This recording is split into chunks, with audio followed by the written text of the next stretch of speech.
Hello, welcome to Socialist Action Webcast, and welcome to all our listeners that's on live and those who will be listening later on YouTube. This is another webcast in the 2024 series, which, of course, is drawing to an end. It will soon be 2025. My name is Elizabeth Bice, and I'm the Federal Treasurer of Socialist Action, a member of the NDP Socialist Caucus Steering Committee. We acknowledge that this event is taking place on Indigenous lands across Turtle Island, known as North America. That includes the unceded territories of the Mississaugas of the New Credit, the Wendat and Haudenosaunee people, in a place called Toronto. Today, I'm speaking to you from Montego Bay, Jamaica, where the indigenous Taino and Arawak-speaking people began arriving 4,000 years ago. They were wiped out by the European colonial powers. We join in the fight for justice, recognizing that there can be no real reconciliation without restitution. That entails seizing the assets of the big resource corporations and returning them to the commons. Now, we are pleased to present tonight's topic, the political economy of housing, Part 2, Solutions, featuring Flo Schade, Ricardo Tranjan, and Murray Martin. Each presenter will have up to 15-20 minutes. Then we will take questions and comments from the audience members. The first speaker is Flo Schade. She lives in northern BC with her family in a place called Terrace, the traditional territory of the Tsimshian people. Flo holds a master's degree in religion and science from the University of Edinburgh and now works as a poverty law advocate at a social service society. She is a founding organizer of the Skeena Local Action Network. Flo is a Central Committee member of Socialist Action Canada. Welcome, Flo. Hi, thanks, Elizabeth. Hi, everyone. I thought I would kick this off because I'm taking a very broad macro approach to it, as I like to do. Um, I'll just get started. The last time we convened this webcast, it was to analyze the political economy of housing. And a large takeaway that I at least came out with was that modern housing is used as a tool of the bourgeoisie to oppress the working class and build the wealth of the 1%. The common sense understanding of a home as a commodity to be occupied for shelter is really a secondary consideration for the capital class, if it's considered at all. Housing actually serves a different primary function in our economy, being a wealth transfer from the masses to the creditor class in the form of interest-bearing mortgages or increasing monthly rent payments. As well, it serves as a secondary market for excess financial capital to find a self-sustaining wealth-building instrument through rapidly increasing home valuations.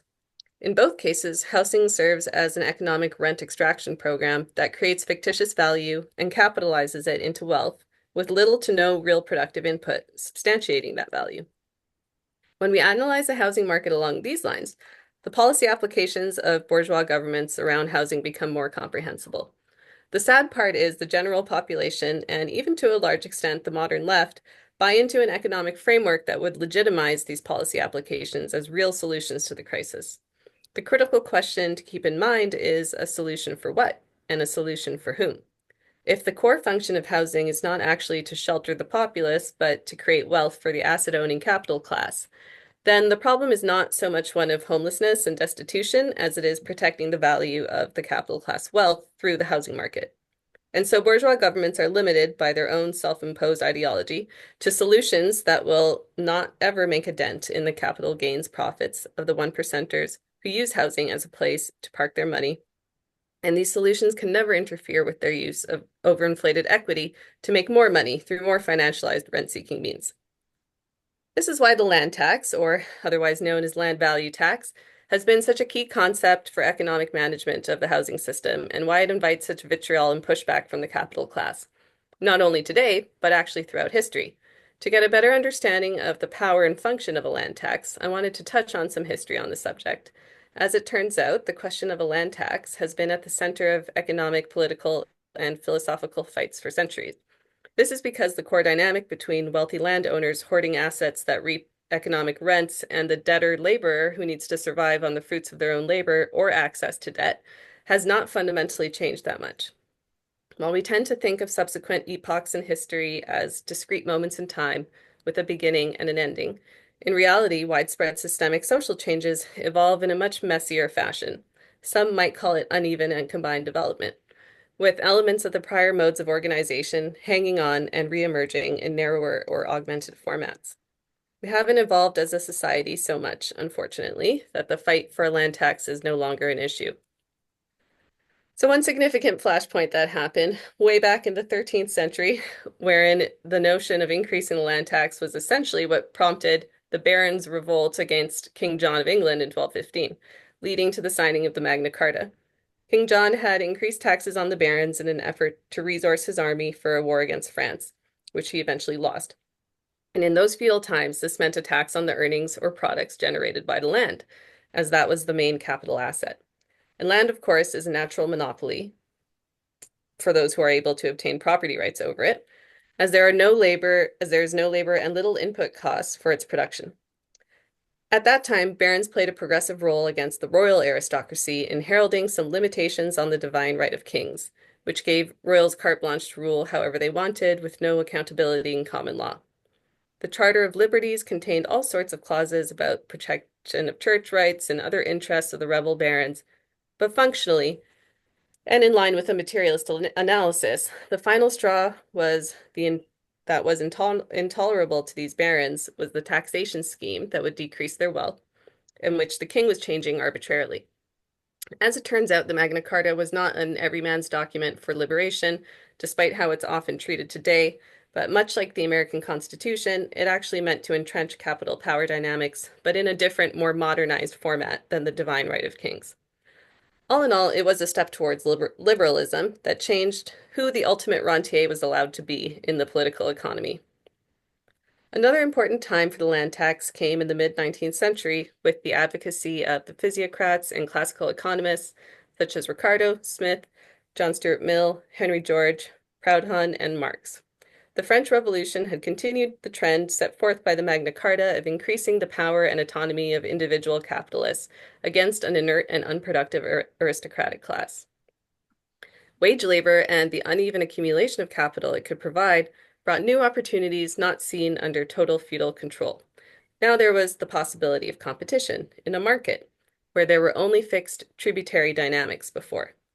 The increasing desire to expand those possibilities for capital accumulation amongst the peasantry and non-royal aristocracy created the pressures that eventually exploded into the French Revolution and the sawing off of monarchic rule.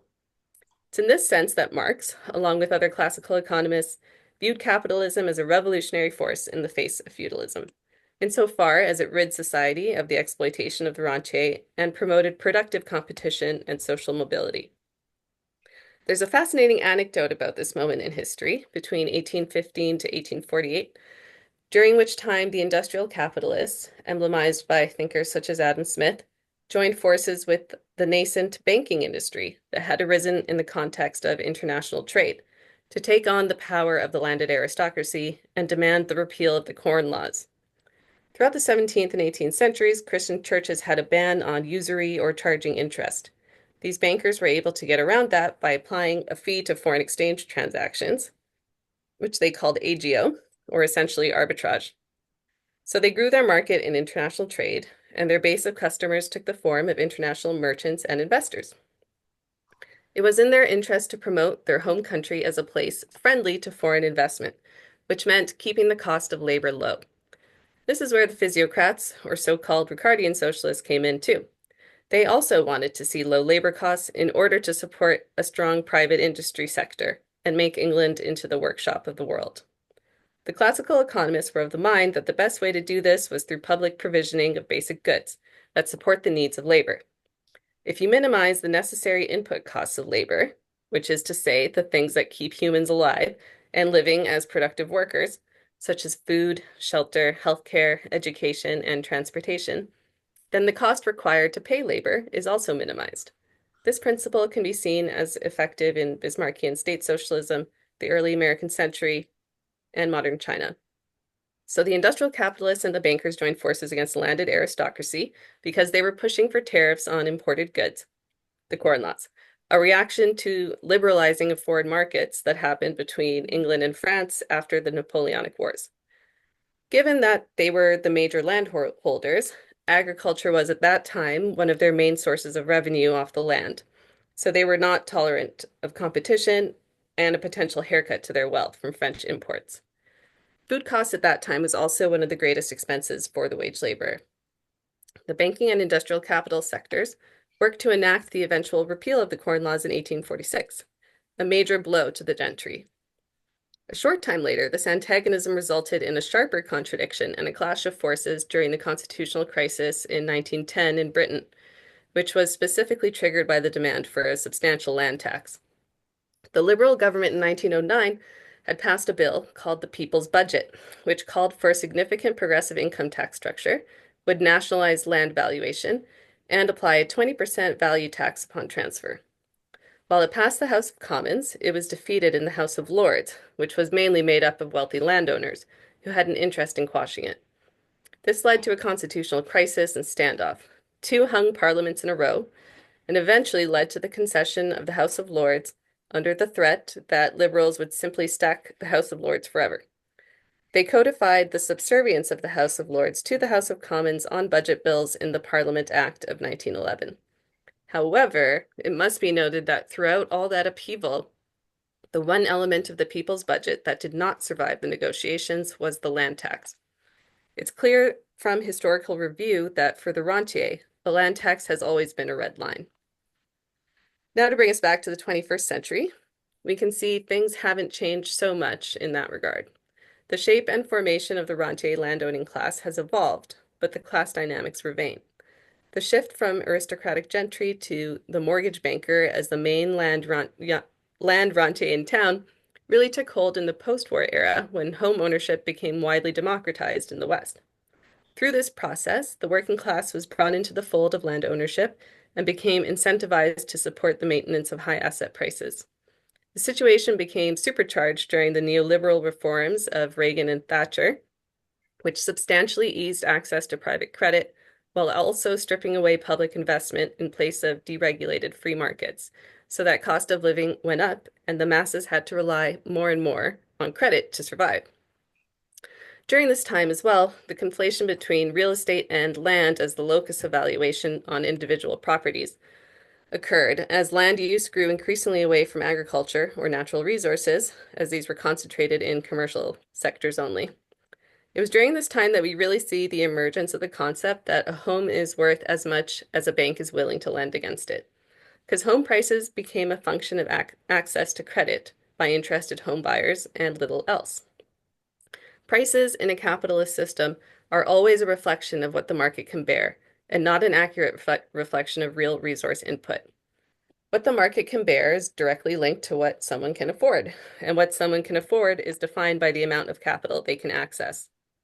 Today, that capital increasingly takes the form of private debt from banks, credit cards, or other financing institutions. Today, Canada is a shining example of what happens when you build an economy around the needs of land rentiers and subordinate the use of housing as a warm, safe, protective shelter for workers to the price value on the market, prioritizing its historic use as a rent-extracting instrument for the creditor class. The converged interests of the banking class and the industrial capitalists that allowed them an alliance against the landed aristocracy is no more. Both sectors became increasingly financialized and hollowed out of productive capacity. Banking has instead taken the place of the aristocracy in terms of being the rentier-in-chief, although a layer of landed aristocracy definitely still exists, and I think it's increasing, and it's safe to assume many are involved in banking and finance sectors. While industrial capitalism has shrunk immensely in market share and now constitutes a polarization between small businesses and monopolies. It shouldn't be lost on us that the ideal business model for a startup today is to grow big enough to be bought out by private equity, which will inevitably cannibalize the real resources, including the physical property, raid the pension funds, lay off the workers, declare bankruptcy, and socialize the losses while they laugh all the way to the bank. The bourgeois government doesn't step in to make up the industrial shortfall. nor does it do anything to restrict the power of monopolizing forces from exploiting and stripping away the real economy. This leads to increased wealth inequality and concentration of monopoly in all sectors, as we're seeing now. So in closing, I'll mention two core policy solutions that could help address this fundamental problem of housing as a tool of rent extraction: a land value tax and public banking. A land tax would serve to strip away the overvaluation of property through annual valuation tax increases as well as at the time of transfer. It works like this. If the banks knew that there were to be a limit on the real value of the home because it would be taxed away at a certain point, then they would not be lending against the home at any higher than that point. In this sense, it would be a definitive, and one of the only definitive ways to control the price of housing on a market, as it would undercut the lending mechanism at its root and help rein in prices. Controls on bundling of mortgage-backed securities for speculation on the stock market would also be a complementary policy. Public banking is an important component because, as we have been discussing, the private banking industry is a huge actor in the maintenance of asset price inflation. Private banks are, like all modern capitalists, interested in the quickest buck. They do not, on balance, lend for expensive and messy industrial projects. The safest, quickest bet is rather some kind of rent-seeking speculative enterprise that increases the price of something without increasing any of its inherent value.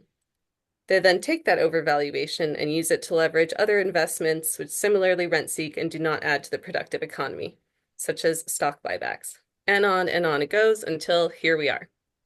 Public banking would at least provide the possibility for democratically led public investment in sectors, goods, and services that really matter to people, such as housing. A strong nationalized public banking sector could also be in charge of property valuations and focus on real inputs rather than market bidding, stemming part of the bleed from the start. Ironically, property values primarily go up because of public investments to the surrounding environment, such as public infrastructure, transportation, schools, health centers, all the things that make living in urban environments desirable, is mainly down to public infrastructure, which increases the demand for those locations. That's why home prices in urban areas are higher than in rural, typically. Public banks could also provide mortgages directly to homebuyers in a way that was not exploitative, like the private market. They could provide partially forgivable loans, low-interest loans, direct investment, and low-interest loans for housing construction instead of outsourcing it to inefficient private contractors, which notoriously line their pockets and add to the housing price inflation. These are two policy solutions that have the power to radically transform the housing market in fundamental ways that address head-on the financialization of housing and would make fine demands within a transitional program. The question, of course, becomes creating the political will to enact such anti-rentier, pro-working class policies. And that's it for now. Okay, thank you very much, Flo.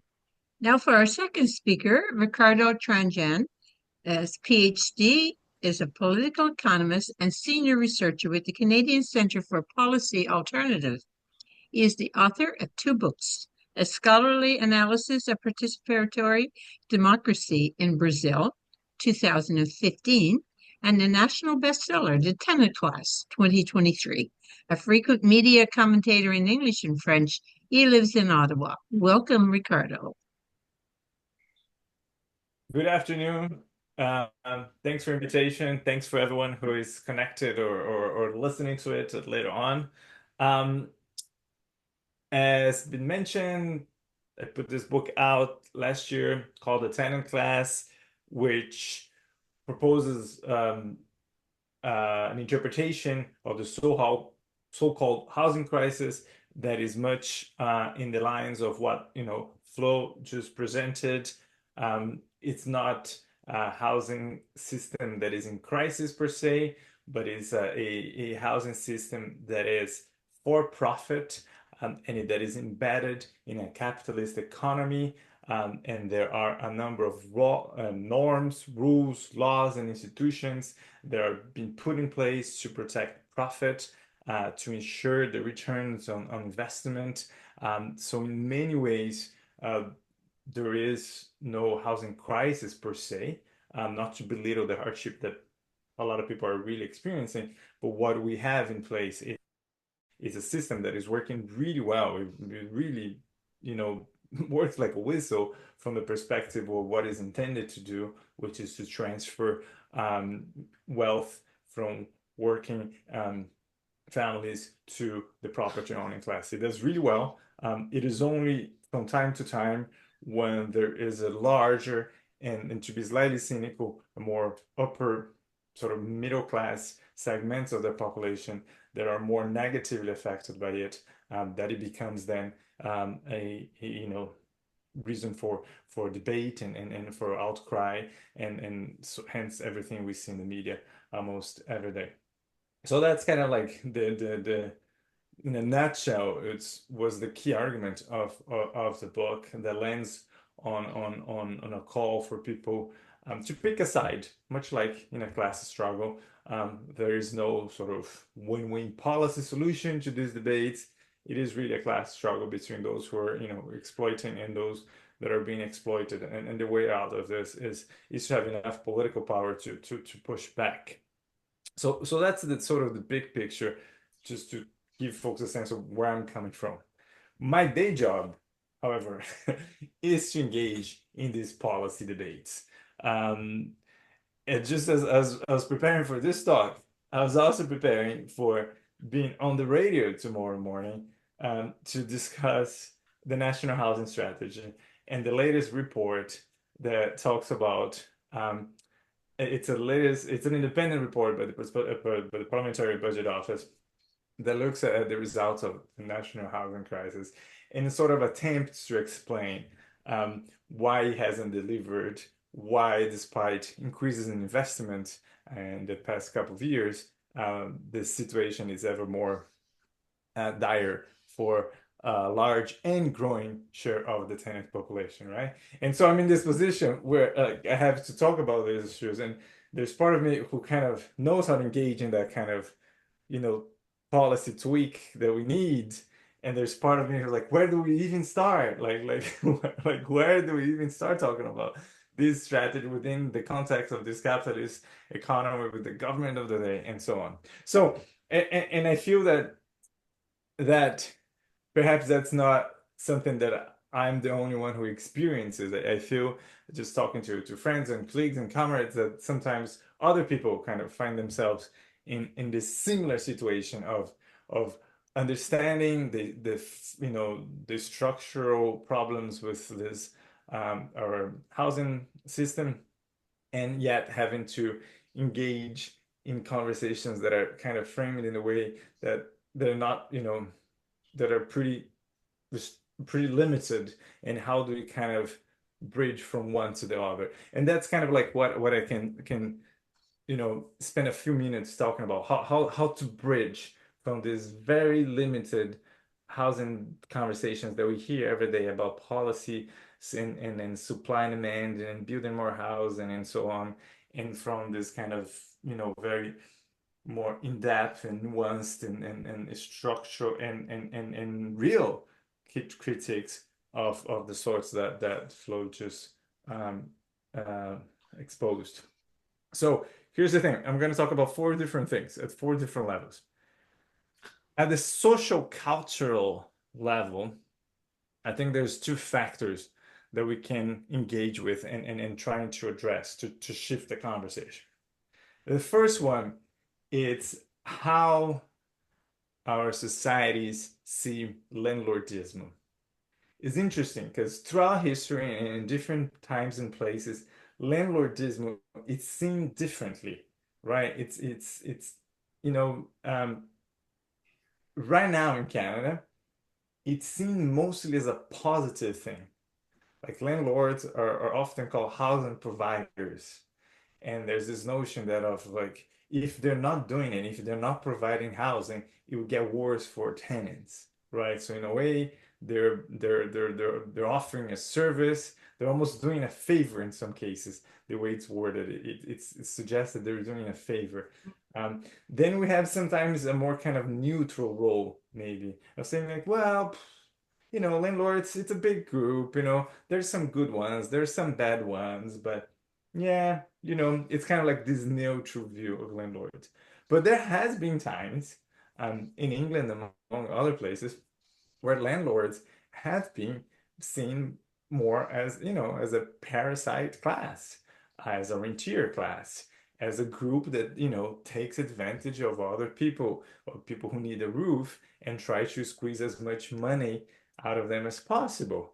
And I think, there's a lot of work that we can do in Canadian society to, to to kind of dismantle a little bit that neutral, positive, at times romanticized views of landlord as the mom and pop landlord, as the struggling family. So there's very clear messages that we should be constantly repeating out there. We should be emphasize that employment income it's earned, rent income is collected, right? It's called passive income because people do not work for it.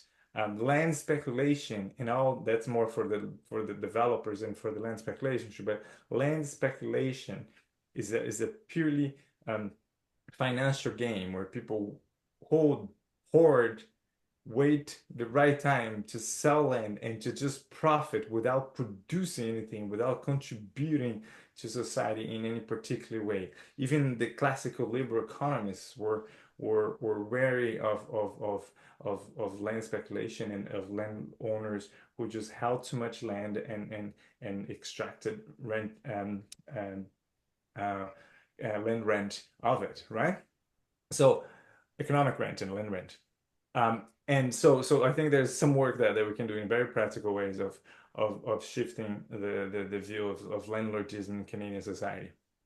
Also, and related, another social cultural factor that I think we can work on in very practical ways is on home ownership. Home ownership is seen as it's equated with housing security, and in a lot of ways perceived as the only way to achieve housing security.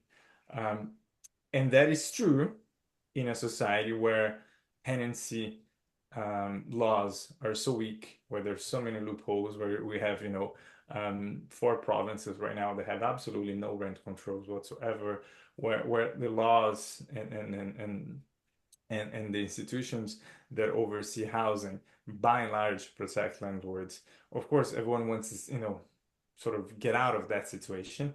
It would be a national kind of inclination, but we should try and distinguish between the two and say, well, we're so obsessed with home ownership because we cannot achieve housing security through renting, but that is possible in other contexts. That could be made possible, so we wouldn't have be so obsessed with housing security, home ownership.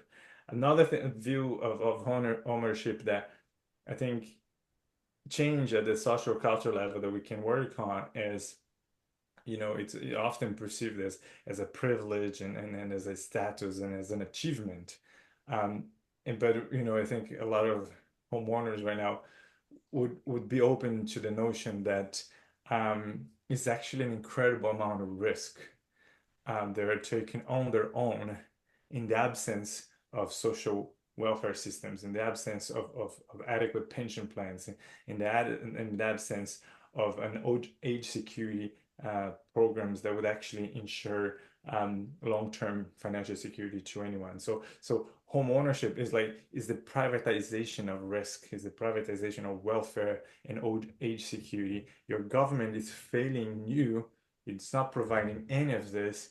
Instead, it's telling you here, you can hang yourself with more debt than you should ever take in any kind of responsible financial context, and you can pay tons and tons of your earned income on interest to the bank, and that's your only way to try and achieve some sort of housing security. Like we're putting all of this burden on you, leaving you and the banks and the market on your own instead of actually providing security to you. So to start changing a little bit the notion of like privilege and assess and privilege in a good way, but for perceived it in a good way, and an achievement, just saying, you're just carrying all this burden because the government essentially doesn't want to provide any of this to you.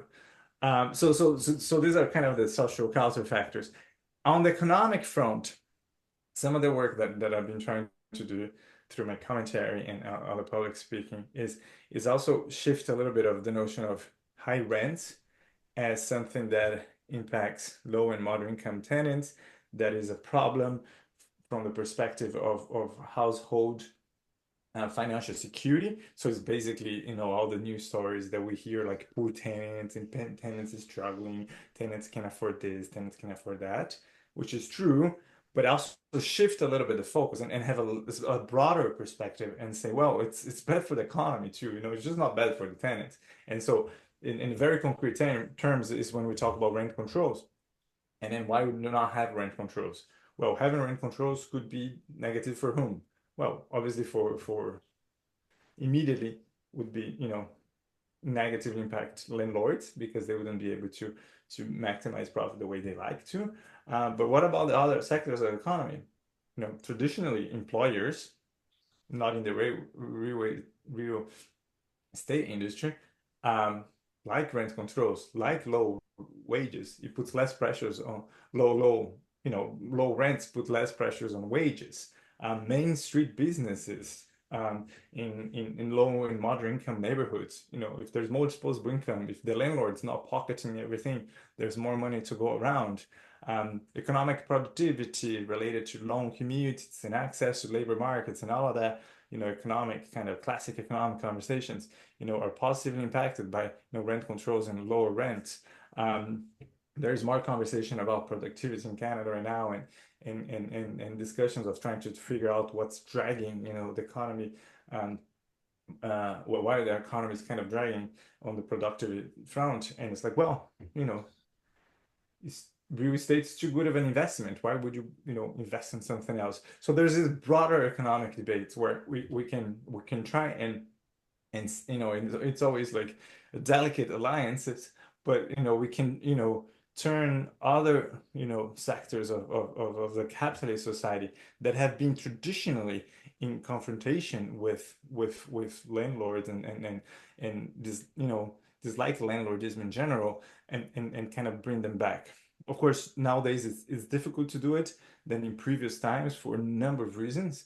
The more kind of concrete one is that a lot of the production and the manufacturing kind of left cities. And so at the municipal level, the developing industry right now has a kind of influence that it's kind of like really kind of only present almost, and with a lot less of the old kind of industrialists to try to push back on real estate interests. So we kind of have less allies on that front. And there's other factors, but I think there's something there too. So, bringing from, poor tenants to like, this is bad for our economy. We should not let this one industry to kind of like just run away with all the money. And then on the policy front, what I wanted to say was there is a growing consensus around non-market housing. And we hear that term a lot now, that we should invest more in non-market housing. And by non-market housing, people are usually bundling together social housing, co-ops, and not-for-profit providers, right? And so we also have to be careful. We have to be careful with that debate because there's people with very different kind of agendas saying the same thing. So you kind of have to kind of like separate them a little bit and kind of see where people are going with it. There is sort of a kind of a liberal consensus around the notion that even a residual welfare state requires a share of all rental stock to be social housing, because the market will not provide to very low income residents, right? So social housing requires program funding. So you have to invest in infrastructure, build the damn thing, but then you have to have program money, to have, to support operations on an ongoing basis. But now government's saying like, well, what if you have non-profits run for it? Then we can just invest in infrastructure, which has been this sort of model since the mid-1990s. We just throw money on infrastructure a little bit, the thing takes off, and then we're off the hook for program funding, right? So that consensus is growing, and you see all of these people, yeah, non-market housing is great, and so we have to be careful that we we have a very clear message as well, saying yes, we need a share of the rental stocks to be social housing. That won't change, and that needs infrastructure and program funding. And yes, we want a non-market housing. We want, co-ops and not-for-profits and other forms of housing that is not for profit. But we want that share to be large and to grow and to replace not social housing, but to replace market housing, right? So it's a kind of like an important distinction there. So I think I wrap up there. So just to kind of recap, very practical ways to bridge from the everyday policy debates. They're very limited. They offer very simplistic, solutions to the housing crisis, to sort of like the more structural critique, to the sort of anti-capitalist critique of the housing system. 4 quick things we can do on the social cultural front. We have to work on making landlordism known for what it is, which is just a parasite activity, and passive income, folks who don't contribute. That image needs to kind of sink in. Home ownership should not be seen as the only path to housing security. It's one path. There should be other paths, and home ownership is not, is not great, because in many ways you get, individuals and individual families taking a huge amount of risk, paying a huge amount of interests to banks, so that governments don't have to provide social welfare, long to old age security, and it's a form of privatization. The government just dumping all this risk on you. On the economic front, we move from talking about just poor tenants to talking about the negative impact that this one industry is having in the entire economy, like one industry that gets away with a lot, and it's having negative spillover effects, to use the economic term, on other sectors of the economy. And then on the policy front, when we talk about non-market housing, to be careful to make sure that we talk about, non-market housing that comes to replace private sector housing, for-profit housing, not NGOs that come to replace social housing. That's not where we want to go. And I'll stop it there, and looking forward to the questions and to the exchange. Okay, thank you very much, Ricardo. Next, let's hear from Murray Martin. Murray spent 20 years of working as a telecommunication tech. Deteriorating work conditions helped him develop an interest in socialism and labor. After a protracted labor dispute, he studied political economy and sociology at SFU, working as a teaching assistant and researcher. Murray was a leader in the pushback against Burnaby's thousands of demo evictions, where a progressive city council evicted thousands of working class tenants so developers could build million-dollar condos and push marginalized tenants to unaffordable homes, or to the street. Welcome, Murray. Hi, thanks for having me. It was really interesting to listen to Flo and to Ricardo, getting kind of the historical and the policy and the framing, which is really important. I really like the idea of a land value tax. Like, that is so important.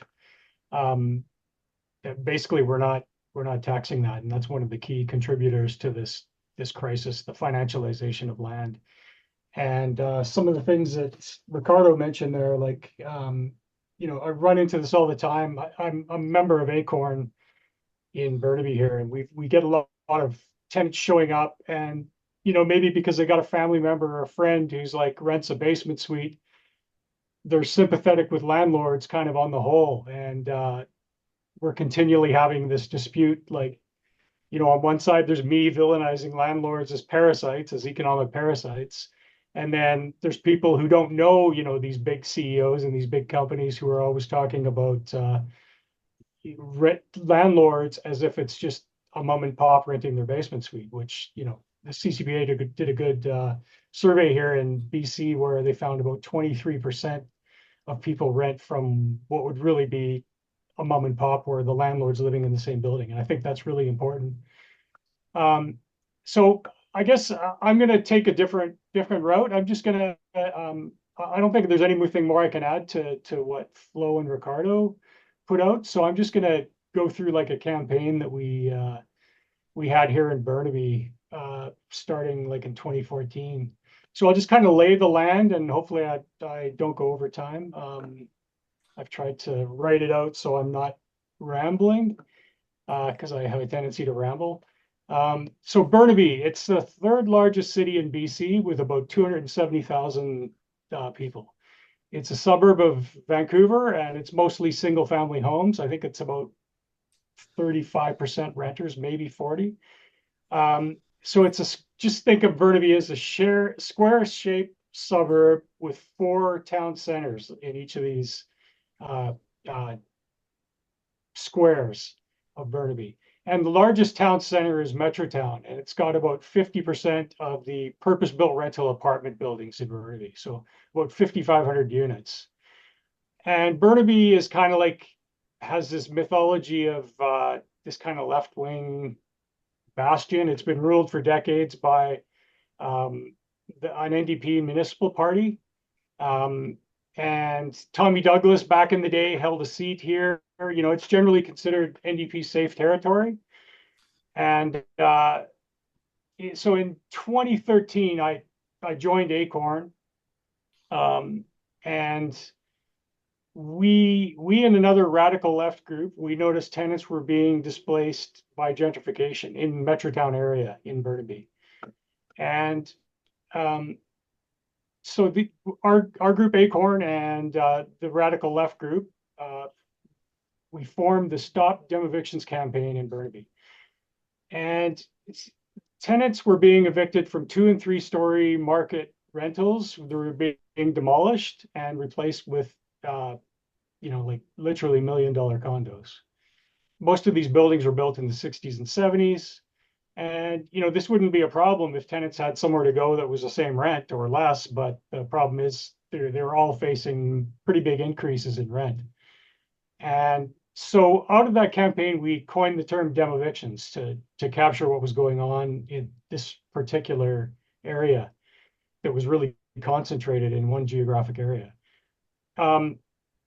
So me personally, I was the president of the federal NDP at the time and active in the BC NDP. And I was also a member of this same NDP municipal party, as well as being a labor activist. And I joined Acorn mainly to in the year before this, in 2013, mainly to help the people of Acorn to map out the political landscape.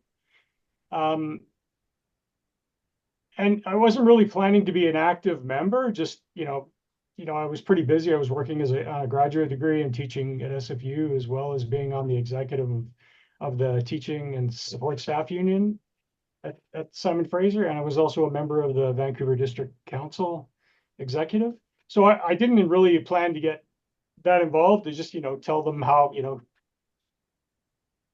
what to do or what I thought should be done, and map out the campaign, and how to put pressure on politicians to get things done. So in 2015, after a handful of actions, like a few buildings got knocked down, like maybe 5 or 6, and we put out media releases and had rallies and actions, and the media pressure on the mayor pressured him to grant everyone dem evicted 2 extra months rent.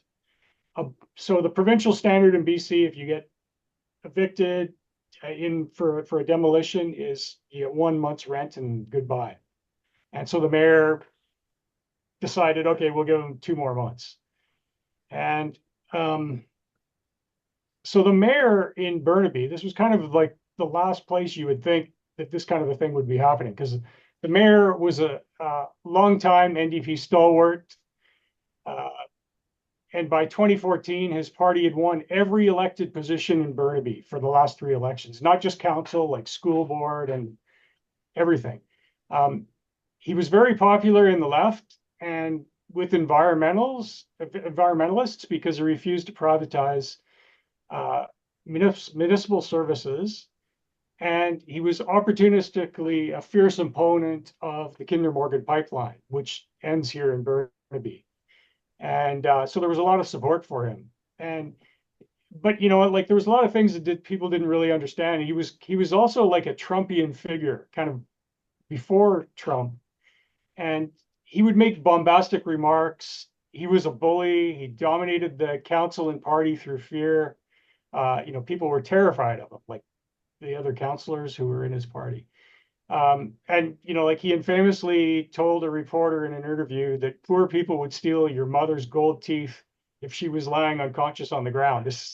So this is our progressive mayor in Burnaby that we had. The left was, vehemently backing, and the Canadian Labour Congress was calling this the most successful political action campaign in all of Canada to install this NDP government.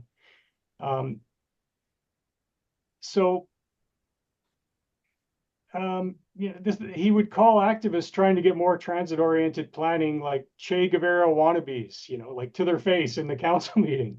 And he tried to weaken the firefighters union in a multi-year dispute. So when we started to power map the situation back in 2015, we found that the party was getting most of their money from developers, like more per capita than Vancouver's notorious pro-developer party, Vision Vancouver.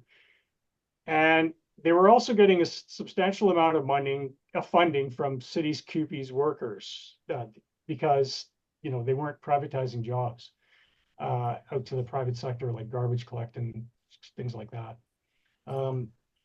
So we also started a tally of destroyed rental units because the mayor was telling the NDP supporters that, and people that support him, that we were lying about the scale of them evictions and we were overblowing it and we just wanted attention and things like this, right? And so we started to make a tally and document the scale of this, and we made it publicly available. It looked like a hopeless situation. The next election wasn't until 2018, so at this time, this is 3 years later. And the mayor was the darling of unions, the NDP, real estate developers, and environmentalists. And no meaningful right-wing competition would form because he was representing the moneyed capitalists. So by 2016, we just kept on slugging at it, mobilizing tenants to go to City Hall, rally in street marches against evictions. We submitted a report to City Hall. The report stated that we were not anti-development, we were anti-displacement. And the solution was if the city was to provide replacement housing at the same cost to tenants. That was the root of the problem, not, not in my backyard kind of thing. We weren't NIMBYs. The solution came from the tenants themselves, not organizers or activists. It was people living there. And in the summer of 2016, a group of organizers and tenants decided to occupy a recently evicted apartment building and refused to leave except by arrest. So the standoff lasted for 15 days and with their arrest, and the issue exploded in the media all over Western Canada. And at the same time, the mayor announced that he was massively expanding development, opening up a few thousand more units to evictions, which means high development, much to the pleasure of the real estate industry.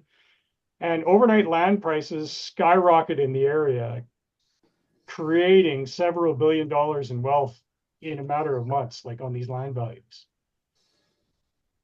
So by the summer of 2017, the following year, the city had tabled the Metrotown plan, which would allow the evictions of over 10,000 tenants in the Metrotown area. Some of the poorest tenants in all of Burnaby, all of the lower Greater Vancouver area, and replace them with literal 30 to 40 story buildings that were selling for around apartment units that were selling for around $1 million a piece.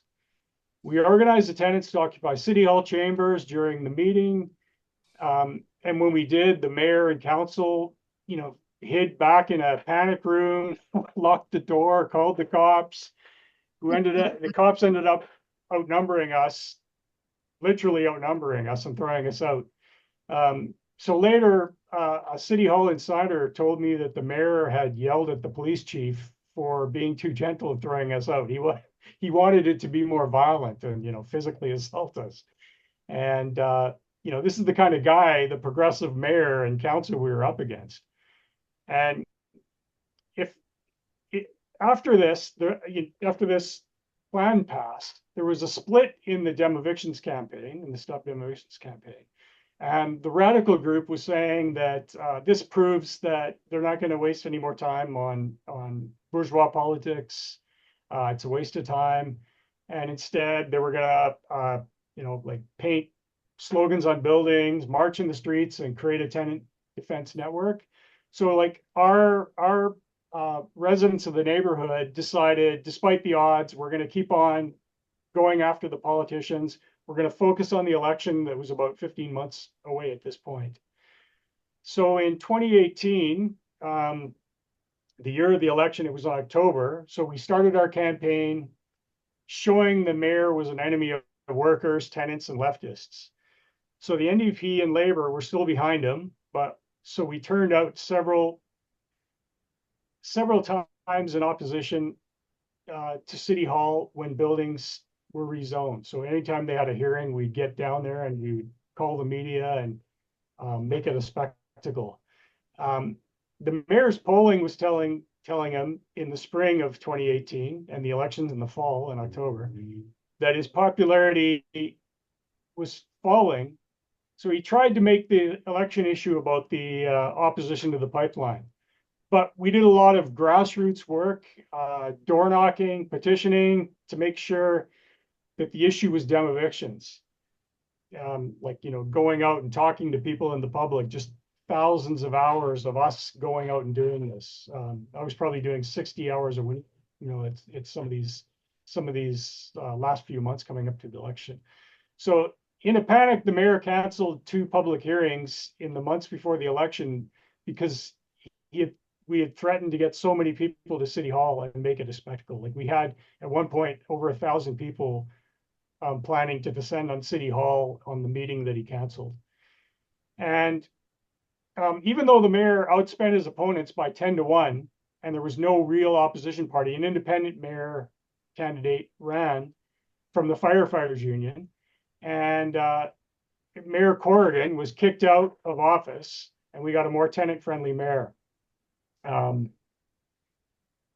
so in 2019, the new mayor formed a task force on housing, and we were there with a few Labour allies who really started to pay attention after Corrigan, or the left-wing, so-called left-wing mayor, was like kicked out, who was like the darling of the left. And we presented a plan that, there's developers on this. A quarter of the 20 members were developers. And this was unanimously accepted by the task force and council. And so in January 2020, the following year, the council accepted a tenant assistance policy that would provide any destroyed rental unit. It would provide the tenant with a new unit at the same cost and pay for their moving costs and any out-of-pocket expenses.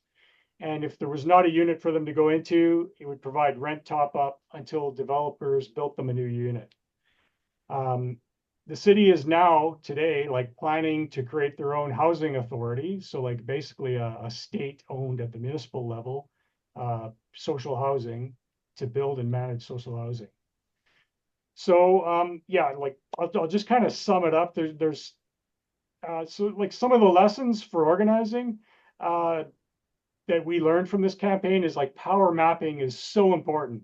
The political lay of the land needed to defeat our powerful enemies was crucial. If we hadn't have done that, we would have been spinning our wheels. And mobilizing regular people was essential through outreach and door knocking. So this was lots of hours of lots of people outreaching, petitioning, inviting to rallies in City Hall. And the work was complemented by the group of radicals who were more into street action and doing this other stuff.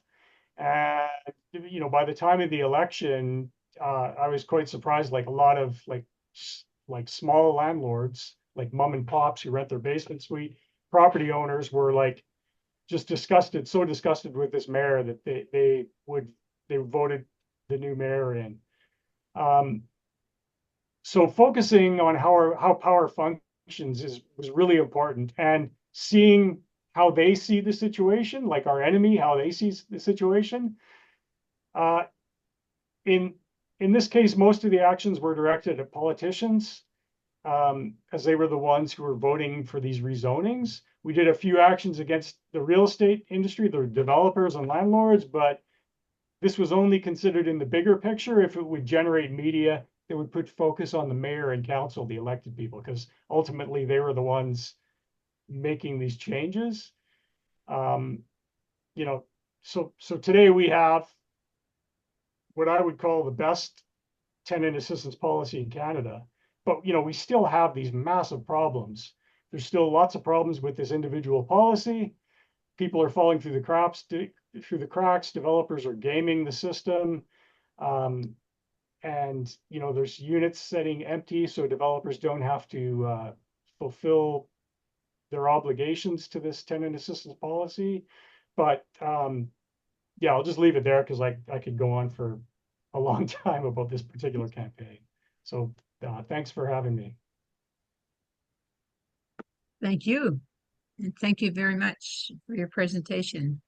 So now it's time for the questions and comments from our listening audience that's live on the program. So if you could ask your question or make your point in 2 or 3 minutes, no longer than 3, I would appreciate it. And then I will call on the panelists and to answer the questions. They will be given probably 5 minutes each because they usually take 2 or 3 questions. So hopefully you can write them down as you're listening to them. And then I will go to each one of you to answer whichever ones you wish. Okay, so see if I can get the gallery on there so I can see. And of course, Carrie will help me. Okay, so we have our first question. So mark it down, folks, panelists. Go ahead, Hans.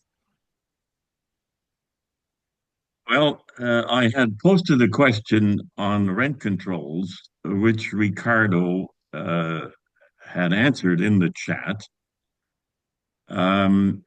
Just on that subject, I'd like to add that my writing association passed a resolution to plug the loophole of vacancy decontrol. And it, in fact, was our top priority resolution for the upcoming Ontario Convention. We moderated the preamble saying, of course, when the market fails to provide affordable rent accommodation, i.e. when wherever vacancy rates drop below 2%, that this loophole be eliminated and the regular rent guidelines be applied. In other words, it's a very acceptable slogan, which the party could indeed cater to 60% of its voting base, who are tenants. So that's just for information, and I salute Ricardo for accepting the NDP invitation to speak in probably one of those panels. I want to look at the whole picture. In my lifetime, the price of a Toronto house has increased 50-fold in about as many years.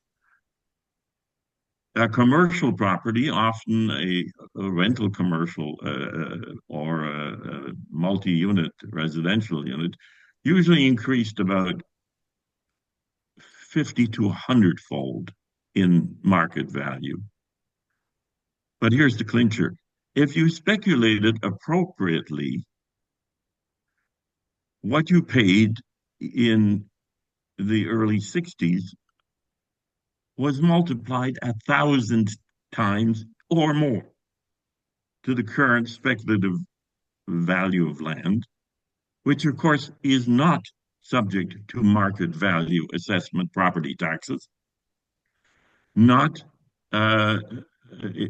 it's not fully capital gains taxed, and is one of the reasons why we have Doug Ford, because his wealthy cronies provide him all the electoral funding that he needs. Specifically, my question deals with the role of the banking sector.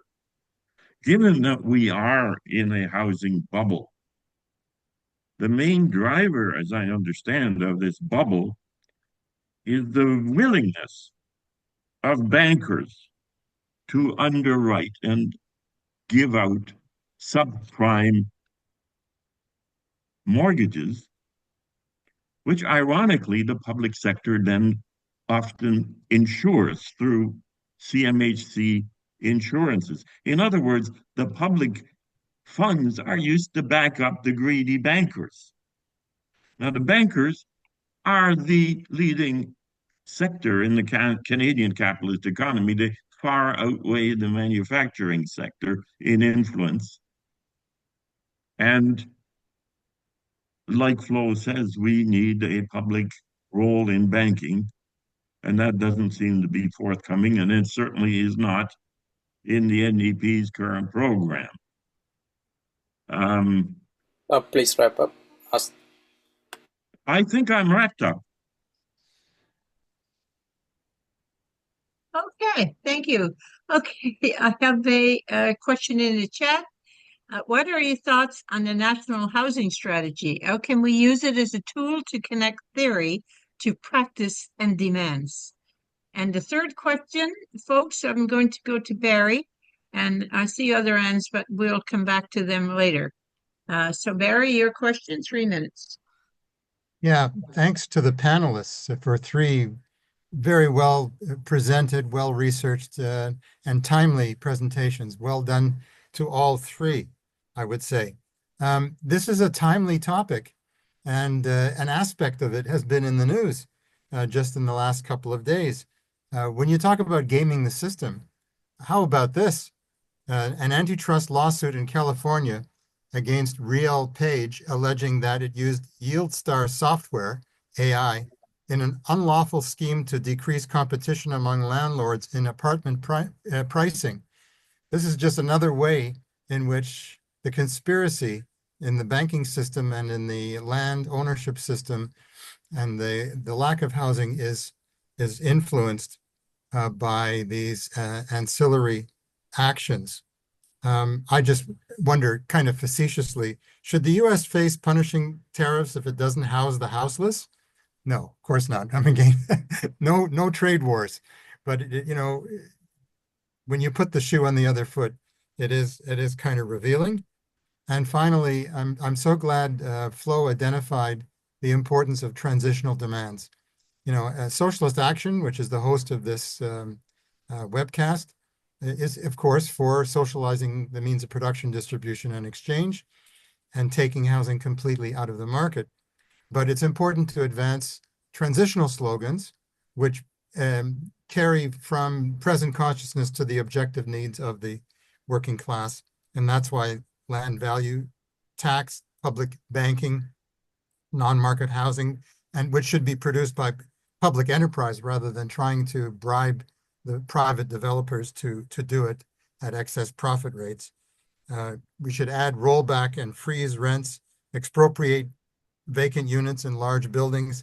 And finally, I'd like to know what you think. I know what Flo thinks, but I'd like the other panelists to say what you think about Vote Socialist Vancouver and in Ontario, the Municipal Socialist Alliance, because it stands on policies such as the ones I just mentioned.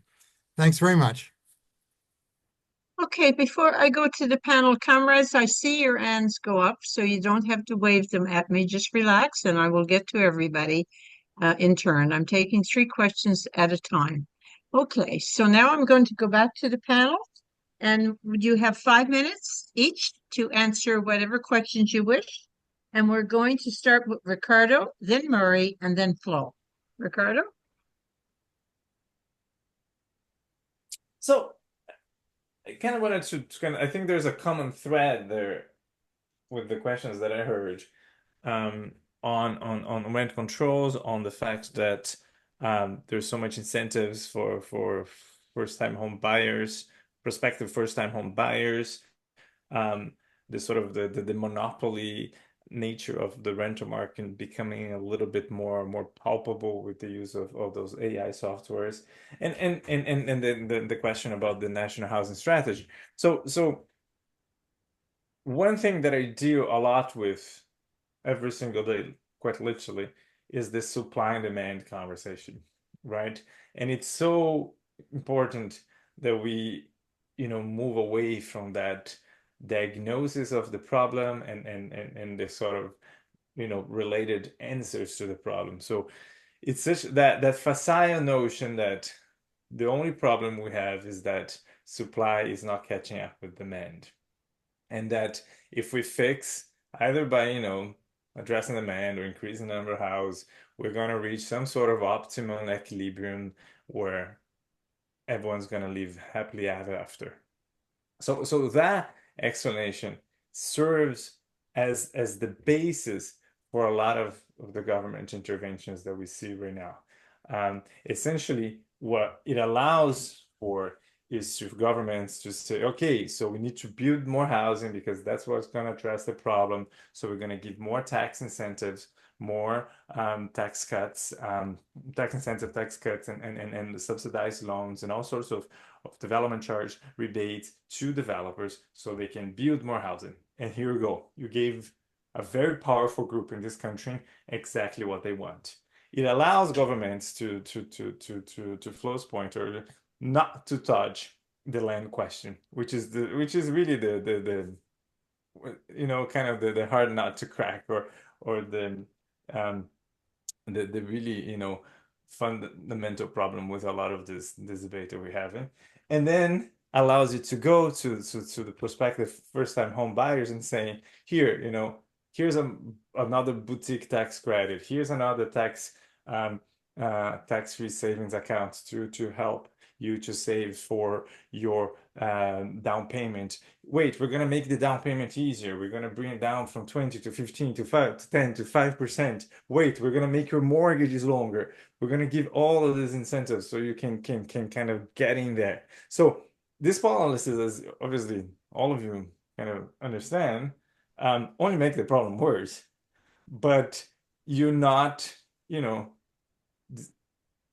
not entering in conflict with any group. So for me, I think that's the sort of the fundamental narrative, the dominant narrative that we need to spend a lot of time and energy challenging, because it kind of like it justifies all of these other interventions. So to address so then you see it, things like, the CMHC, they risking banks so that banks can, inject ever more credit into the market through ever, lower, mortgage requirements that only increase, credit, that won't inflate prices. It's part of this, narrative. You see rent controls being a bad thing because it's something that developers, opposed to, landlords opposed to, and you see a national housing strategy to address that question in the chat that fundamentally provides incentives to private developers. So the last thing I will say is, and not to sound too sort of cynical or facetious, but I think the national housing question, that the national housing strategy over the past number of years, it has provided a incredibly clear example that giving ever more incentives to private developers does not make housing more affordable. Some of us could have gone without, almost 10 years of corporate welfare to arrive to that conclusion. But here we are. At the very least, we have a very concrete, documented, easy to explain example whenever people say we need, more supply, we need to provide more incentives, remove red tape, it's like, yes, that's what we did for 10 years. How did that work out for us? How is 2024 any better than 2017? It's not. That's what we tried for 10 years. So sometimes this obvious fuck ups sort of provide us something to work with, at least at the sort of the public debate level. Okay, thank you. And Murray? Murray?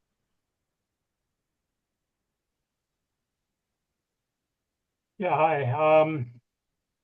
Yeah, so like I agree with everything Ricardo said there. And like the banks are a big part of the problem, and banks are basically running our country's policy and the national housing strategy, as far as I can see. And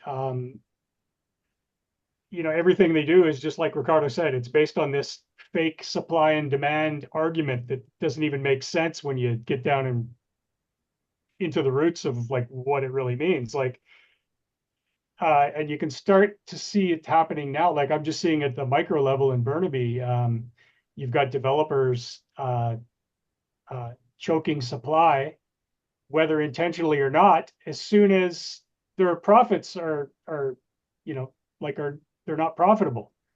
So like in one case, we've got like buildings being left empty because developers have gone bankrupt. So projects are half. So like it doesn't really matter about the intention of these capitalists. Effectively, they work to choke supply when profits, it's just like everything in the capitalist system made for a commodity. You're not going to build commodities to, to sell at a loss or to break even, right? And so it's this ridiculous, like because I'm a bit of a masochist today, I tune into like the local right-wing talk radio and listen to this Yimby from Abundant BC or Abundant Housing BC talk about what the NDP has done in Vancouver, which is basically that what happened in Burnaby, except do it all in all the metropolitan areas and allow sky's the limit 800 meters, sky's the limit housing 800 meters from the SkyTrain or transit hub. And it's, it's just more, it's what happened in Metrotown, except on steroids. And this isn't going to solve anything. We need subsidized housing built. We don't need more housing built that's in this capitalist market. We need more housing built by the state. And I would even go like from what I see, the nonprofits are essentially a privatized version of the state housing, and they're acting a lot of times just as bad, if not worse, than the landlords out there. And so we've got to really work to decommodify housing. But as far as public campaigns go with this, there's so like I hear Yimbys talking about we need to decommodify, and they don't even know what the word means, decommodify. And I think when I'm talking decommodify, I'm going out of the Marxist kind of like you're not buying and selling something as a commodity. You're using it for use value, not exchange value. So people buying their homes to live in, not to sell and flip or rent out, that's decommodification. Making co-ops, like state housing, that's decommodification. We need a lot more of that. Just the last issue with Vote Socialist Vancouver, I think they're great. The problem is in Vancouver, the last election, there was already an existing party which is almost identical in policy called COPE, Coalition of I can't remember what it stands for, but anyways, Progressive Organizers. So in the last election, what happened was now there's splinter on the left, and this crazy ass party, ABC, A Better City, I think it stands for, basically a pretty right wing kind of Elon Muskish city council that got voted in with a majority on council who were running the show and talking about converting Vancouver to cryptocurrency and stuff like this. Like, and I'm not blaming Vote Socialist Vancouver, but I think Vote Socialist Vancouver is great, and I love the term socialist in their name. But there's got to be some sort of uniting on the left to oppose. Like, basically, what happened is the right consolidated under the Lululemon billionaire, and they've created this far right city in Vancouver, which is like, it was bad, but now it's like it's way worse. This isn't the fall of Socialist Vancouver or anyone else. It's just like, but the left has to start to unite and get involved in. There's a lot of people on the left who've like dropped out of like bourgeois politics. Just there's a lot of value in like marches and camps and but at the same time you need to oppose the state existing system that we live in, and so yeah, I don't know, that's kind of a non-answer. I support Vote Socialist Vancouver, but I'm in Burnaby. I can't like vote for them, so but that's it. I'll stop rambling and Okay. put it Thank over. you. Thank you. Okay. Flo? Yeah, okay, where to start with that? Yeah, so I asked a question about the national housing strategy because it was kind of on my mind, and it's quite exemplary, I feel like, of the type of thing I was talking about in my presentation, and what the other panelists are as well. Which is again, like, when you apply the lens of housing as a speculative commodity, then those things start to make sense. What's in the national housing strategy? You're like, oh, okay, yeah, they're doing this to protect the banking class, the creditor class. Like, that is what they're doing through all of those little tweaking, of loan provisions, as you were talking about extending amortizations to, like, I've seen some stories it's like 75 years left on a freaking mortgage, and you can endlessly I've heard a phrase from some accountants before where it's like, Amortize. yeah, no, but Amortize. what? Amortize? Amortize. Yes, yes. But that you can, oh yeah, you can afford anything if it's amortized on a long enough scale, right? Like, it's just making the payments smaller and smaller. But the interest obviously grows exponentially over that time as well. So, I can't recall the exact provisions and stuff that's in that national housing strategy, but it's like the important thing to remember, I think, is when you're analyzing any policy proposal, it's like, who ends up benefiting from this at the end of the day? And a lot of those programs are just devising new ways to get the working class more into debt for their mortgage, but in a way where they won't necessarily risk default so catastrophically that it would be like any systemic risk. So expanding the loan terms, I think now they're allowing people to even borrow for down payments is a new one. Mhm. I saw recently Mississauga, I think, some post on Twitter where they like announced a housing plan, and one or two of them were okay. I think one of them was good because it was just rent control, and that one was decent. But the other ones were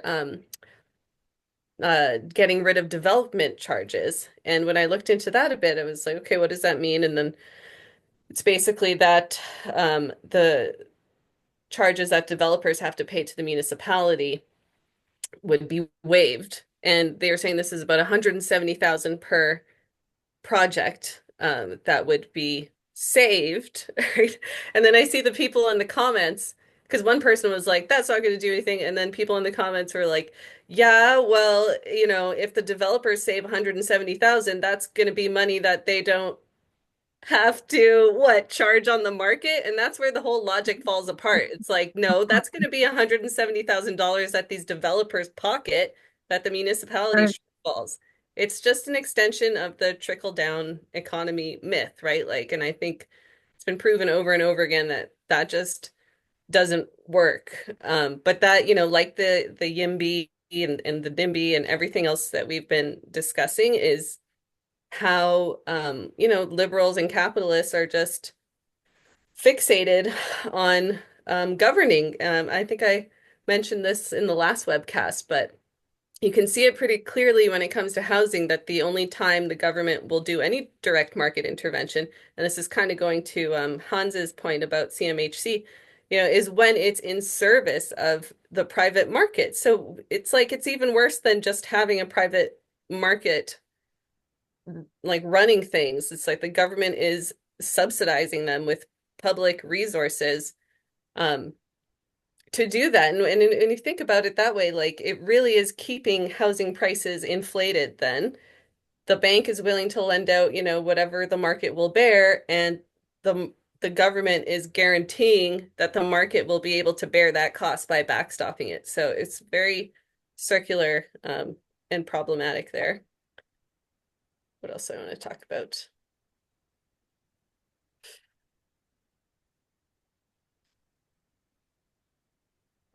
Yeah, so I guess, in terms of transitional demands too, I feel like, yeah, a land value tax would be hard to actually push through, but that's probably on the farther end. I think maybe rent control or vacancy control is a more reasonable place to start. I know there's a lot of momentum getting behind that now.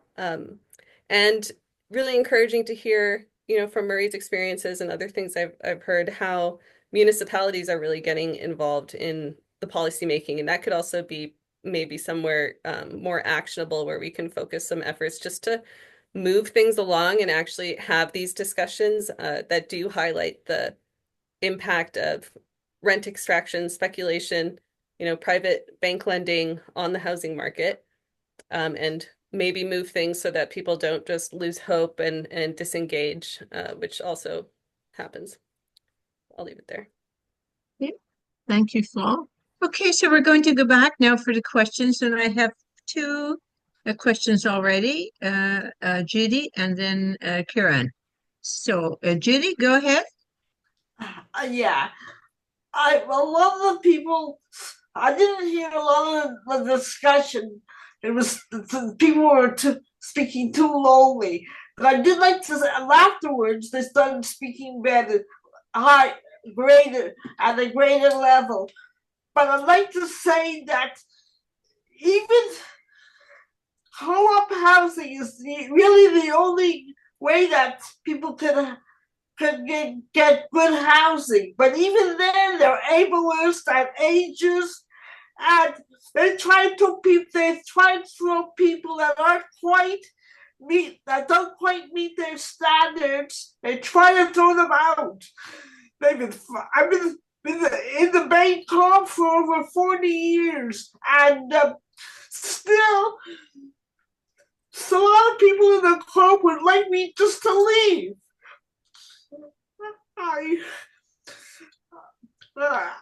Unfortunately, somebody could have said that when I didn't hear it, but that's where even the best of housing is not good enough. Thank you, Judy. Kieran? Hi, I'm Kiran here. Actually, I regarding. I had two things to tell. One is the rent control part, which I agree with them, but because that is at least the basic thing to start with. Because rent control is mostly regarding the main of the metropolitan areas like the Toronto GT areas or like the Vancouver. So that's where the rent control comes into place. But other places also there are like people who is like lacking the housing issue, the housing thing. So I agree with the rent control as the basic start. Uh, but the second part that because I don't have much idea about the rent control part of it, so I'm not going to comment more on that. So the second part that I want to talk, it's about the housing strategy. So I agree with Murray that he told that it shouldn't be privately invested. It should be done by the state because what I feel, air, food, water, clothing, and shelter, it's a basic right. It should be a basic right for every people. So it has to be done like it is the duty of the state to provide that. So stating that, actually, I want to give a case study. Like I don't know, like how many people have followed the housing strategies in Asia because I'm coming from a province. It's just a comment right now. So I'm coming from a place. It is ruled by the left. It is the only place that is ruled by the left in India. It is called a province in Kerala. Kerala. So what we have done over there, the state have taken it's 15,000 miles square miles, the total capacity, and comparing to 3 million of Kerala. I mean 3 million of Canada. So its GDP is very, very, very minute comparing to Canada. So over there, the government initiated a program. What they did is there could be, let's say, like there is a federal program here in Canada that is supporting disabled people, and there is another program that is supporting the housing sector. So what the government over there did, they combined these two programs, and then they funded it is completely funded by the state. So they took the funds from different programs because they don't have the money. So they combined into one package called Life. It is called LIF, the Life. So that is the program. So it, and that assured 5 lakh people, which is 500,000 people, completely, they don't have to pay anything. The government will build them houses free of charge, nothing. After that, you just need to maintain it. That's it for 500,000 people. So if it is possible for such a small province in a third world country, why is it not possible? It can be possible just in BC, which is the population in Kerala, it's 3 crore, and the population in Canada is 4 crore. So it is possible. So I agree with Flo, what she said about the housing strategy that we can get the benefits from there.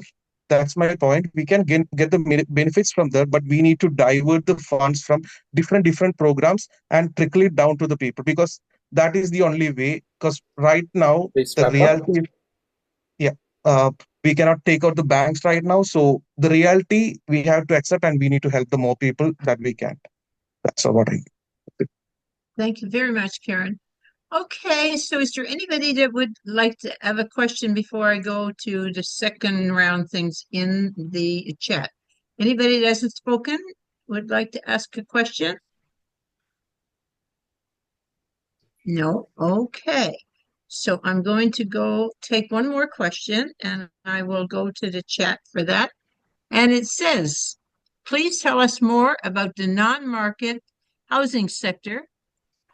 Why, what happened in a capitalist economy? Okay, so that's the three questions, panelists.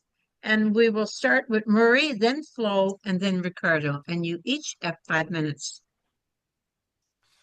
Yeah, the non-market housing side. So like I didn't know anything about housing until I got involved in this campaign in 2014. And I got involved with Acorn. And I'm not a staff, I'm just a regular member of Acorn. And what I've been finding is like going to Acorn meetings over the last decade, which Acorn is basically the vast majority of Acorn members are tenants. A lot of people on disabilities, a lot of people on social assistance. So the bottom quintile of the population as far as income. And we get so many people talking about nasty non-market housing providers, which, when I was kind of in this semi-bourgeois NDP crowd, like who think that this middle and upper middle class crowd who almost all exclusively own homes and are really out of touch with, the bottom quintile and the tenants. nonprofit housing is like, like Karl Marx and the Paris Commune equivalent, right? Che Guevara. And when you hear about these stories, it's like, oh my God, like these guys in a lot of cases are worse than the landlords because they have profit incentives.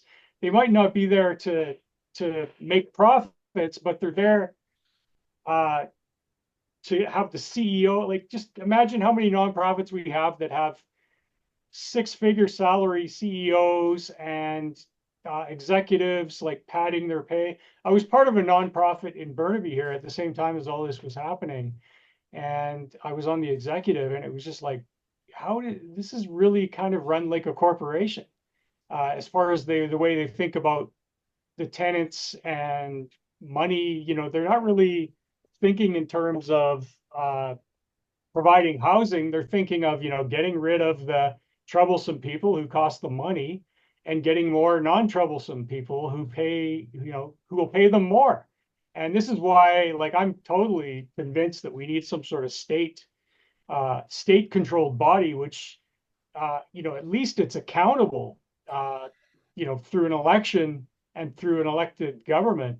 I always look to like Vienna and the history there. I don't know much about the history of Vienna housing, but it's one of the most subsidized places in the world. Like, I think it's around 60 to 70% of people live in some form of socialized or subsidized housing.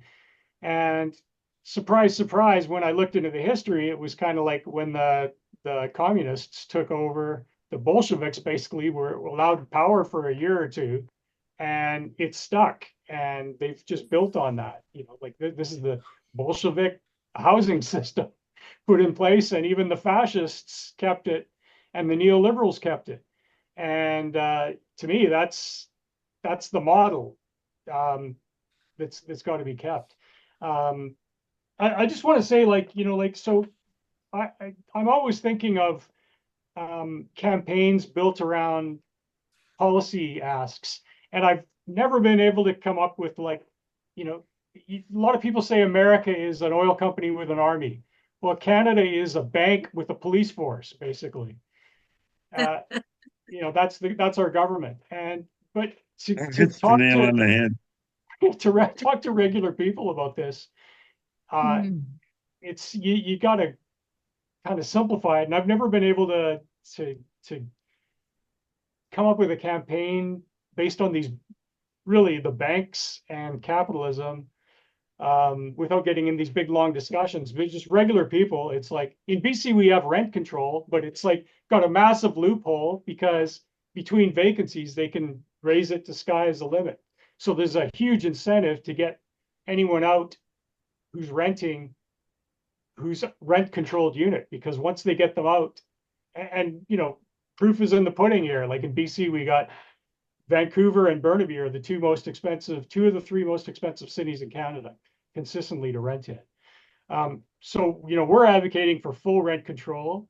The two basic things that people have no problem understanding are full rent control, and we're asking for 10,000 units that rent for under a year in BC, that rent for under $750 a month. We don't like to talk in terms of rent geared to income, 30%, because what the BC government doing under this this socialist NDP government we have is they're subsidizing families that make $192,000, and they're not subsidizing people to get into shelters and get people off the streets into housing, because they can make it look like they're doing more by subsidizing rich people who don't need a housing subsidy. It's kind of like the situation we've got in BC is they're prioritizing, if BC was an emergency ward, it's kind of like how thick your wallet is depends on how fast you get into the emergency room. And if you don't have any money, it's like, it's not your injury that matters, it's your wallet size that matters. So we're crazily subsidizing this huge amount of people making between 80,000 and 192,000 in BC who don't need to be, sure that I'm not going to begrudge them getting a subsidy, But that money, if we only got so much, it should be prioritized to the people at the bottom, not the people in the middle top, in the top fourth and fifth quintile.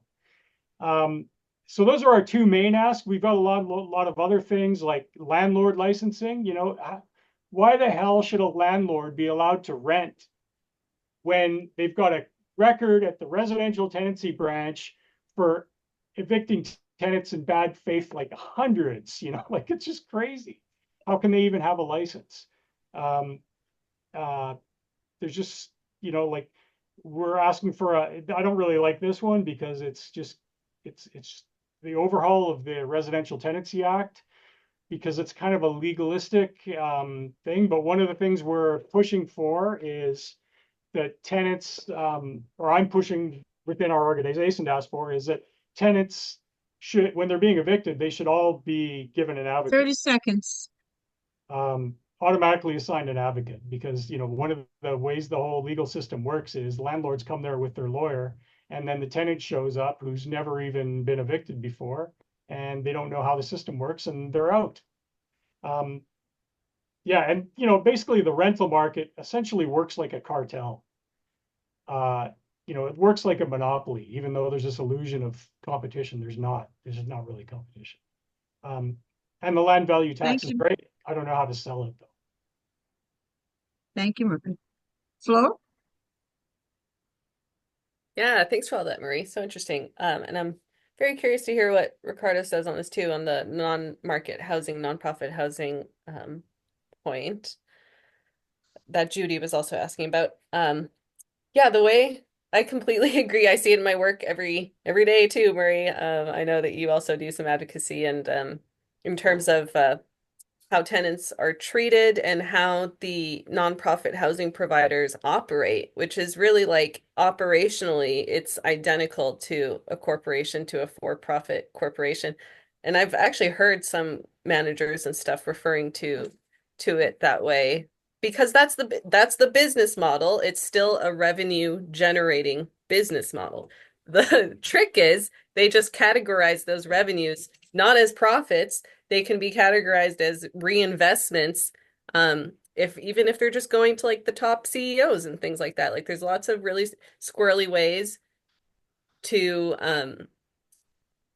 extract profits and rent from people, and then just say that it's not profits. And from what I've observed as well, it seems to incentivize the same like development and the growth mindset of like constantly expanding in terms of land development, to get all that funding, to get those development contracts and things like that, so they can justify the increased revenue expansion and the increased bonuses and higher wages for the top management and things like that.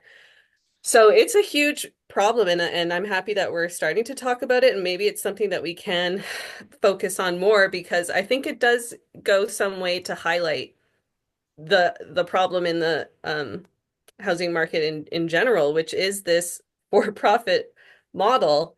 And in both cases too, it's subsidized by the government. So BC Housing, is a crown corporation, or so they call it, and outsources all of the operation to nonprofit providers. They all have their own independent kind of like housing policies and things like this. They all have their own like, they have to stick to some limits under BC housing policy, but there's a lot of leeway. And actually, something I've noticed too that can be a bit of a barrier is because they're technically private entities, they're not regulated in the same way as like BC Housing itself is. So there's actually a layer of like where there's not as much accountability. Like, you don't have the same access to information as if it was a straight up public body doing these things. So there's a lack of transparency and accountability there. And where all of the hidden costs and middlemen, the more middlemen you add into a process, the more expensive it becomes. And maybe that could be one way also to sell the land tax. Oh, and I also just wanted to address Hans's point in the chat quickly too about, are we uh creating a housing crisis or maintaining this housing crisis to basically keep the banks from having the bubble burst? And yeah, I think essentially that's what's happening. Um, you know, I find it interesting that the Canada and like the financiers are always saying that Canada is this banks are so strong and they're so good and they're so resilient and they're so well managed. It's like not like those bad US banks with the subprime mortgages, but it's like again, their interest, they can call them good and resilient as long as they're managing the dynamics so that it's not like a torrential wave of defaults that would clearly show systemic risk. The fact that the banks don't yet have a systemic like risk factor because you've finagled all the data points and allowed people to, amortize for 100 years or whatever, doesn't mean that people on the ground and the mortgage payers and the renters are not struggling. Like it really has nothing, the resilience of the banking sector has nothing to say on the resilience of the working class and the economic status of the working class and workers and renters. So that's one point to keep in mind. And I guess I'll leave it there for now.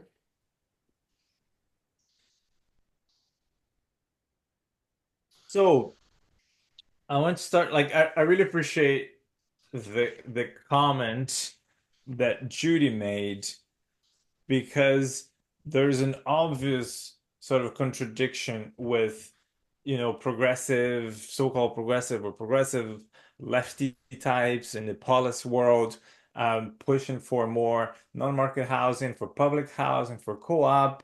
And then you talk to at times folks who live in those places and their experience is awful. And they're like, what are you talking about? And so there's that contradiction. So I think it's important to emphasize that comprehensive tenant rights, effective mechanisms, legal mechanisms to claim those rights, and strong tenant unions that can use those mechanisms to realize those rights. That will always be necessary and will be necessary in any type of housing. Be necessary in public housing because we know that governments are sometimes our slumlords.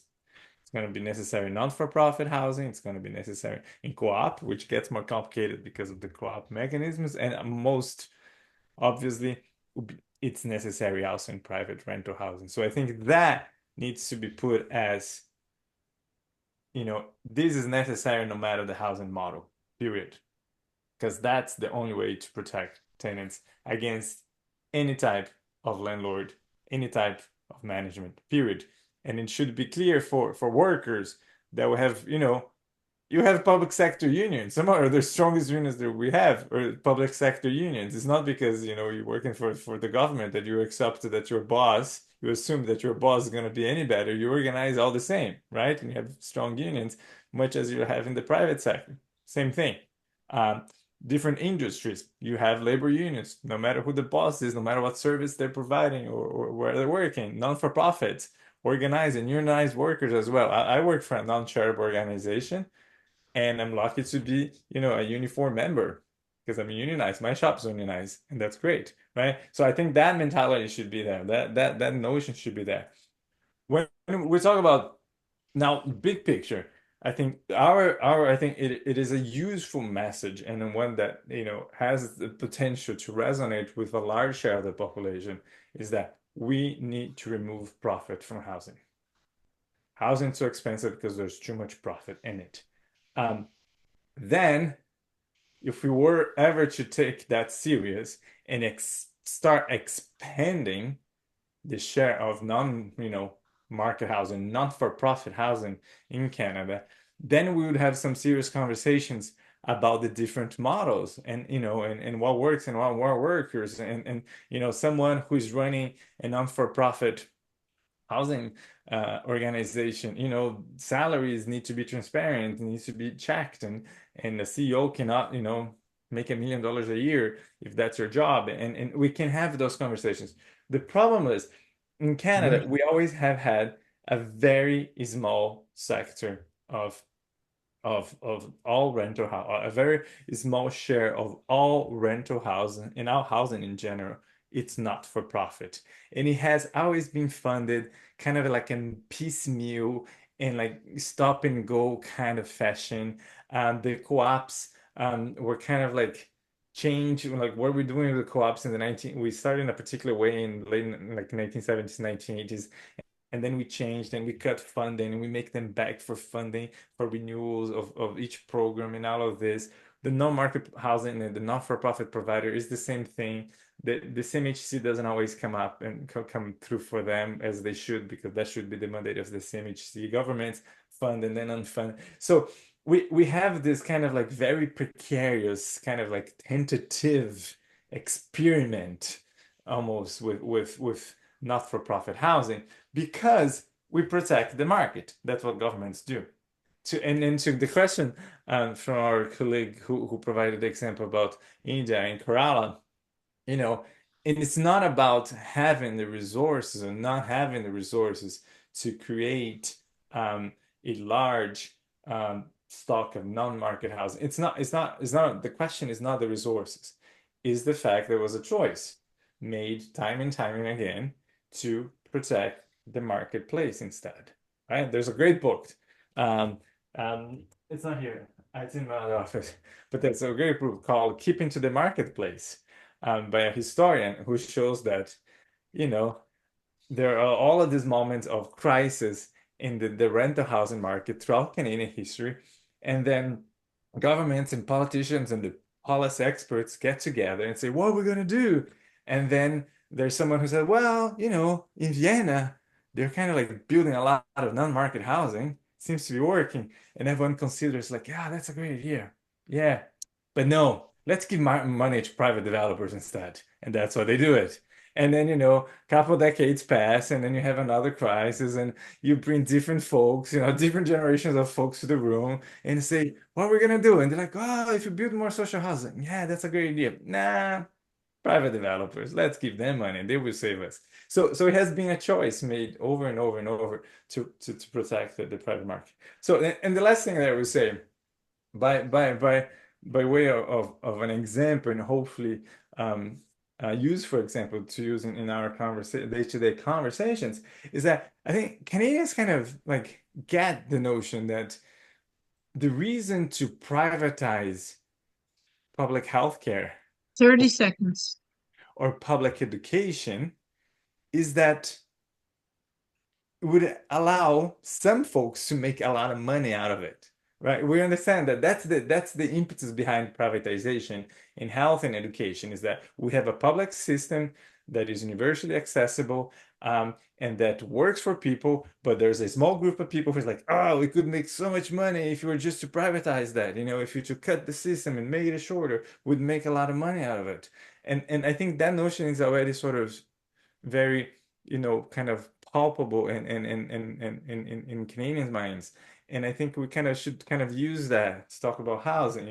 The reason we don't have more non-market housing, we don't have more public housing that is not for profit, it's because there's this group of people who are making a lot of money out of it, and they don't want to see that expansion. And they have a lot of influence in Ottawa and in governments across the country. And that's why we're in the situation we are. So that removes us from sort of like the scarcity argument. We have to be careful not to get into that scarcity argument, like, who should we fund, who should we not fund? No, there is enough, resources to go around. We're just choosing to protect the market, choosing to protect, folks who are making a lot of money out of housing. Okay, thank you. Okay, folks, I think we've come to the end of the evening, and I would like to thank Flo, Ricardo, and Murray for your excellent presentations and discussion. And I would like to thank Kiri, our technical producer, and of course our audience, our listening audience, who was live with us, for asking great questions.